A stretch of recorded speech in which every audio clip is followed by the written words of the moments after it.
أعوذ بالله من الشيطان الرجيم. بسم الله الرحمن الرحيم. يا أيها النبي إذا طلقتم النساء فطلقوهن لعدتهن وأحصوا العدة واتقوا الله ربكم لا تخرجوهن من بيوتهن ولا يخرجن إلا يأتين بفاحشة مبينة وتلك حدود الله ومن يتعد حدود الله فقد ظلم نفسه لا تدري لعل الله يحدث بعد ذلك أمرا فإذا بلغن أجلهن فأمسكوهن بمعروف أو فارقوهن بمعروف وأشهدوا ذوي عدل منكم وأقيموا الشهادة لله ذلكم يوعظ به من كان يؤمن بالله واليوم الآخر ومن يتق الله يجعل له مخرجا ويرزقه من حيث لا يحتسب ومن يتوكل على الله فهو حسبه إن الله بالغ أمره قد جعل الله لكل شيء قدرا واللائي يئسن من المحيض من نسائكم إن ارتبتم فعدتهن 3 أشهر واللائي لم يحضن وأولاة الأحمال أجلهن أن يضعن حملهن ومن يتق الله يجعل له من أمره يسرا ذلك أمر الله أنزله إليكم ومن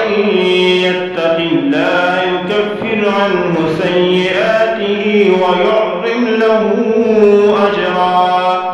أسكنوهن من حيث سكنتم من وجدكم ولا تضاروهن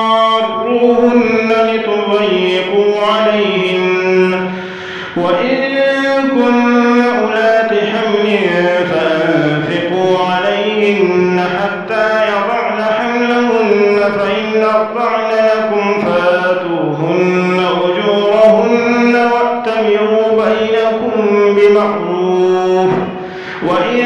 تعاسرتم فسترضع له أخرى لينفق ذو سعة من سعته ومن قدر عليه رزقه فلينفق مما آتاه الله لا يكلف الله نفسا إلا ما آتاها سيجعل الله بعد عسر يسرا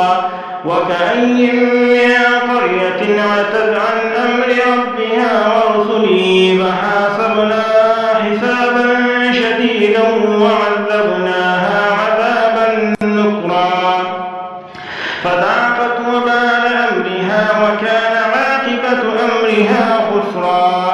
أعد الله لهم عذابا شديدا فاتقوا الله يا أولي الألباب الذين آمنوا قد أنزل الله إليكم ذكرا رسولا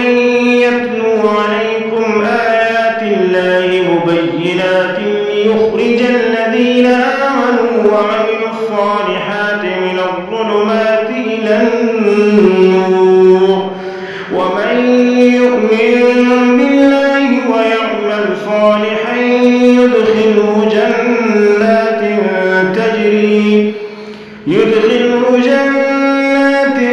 تجري من تحتها الأنهار خالدين فيها أبدا قد أحسن الله له رزقا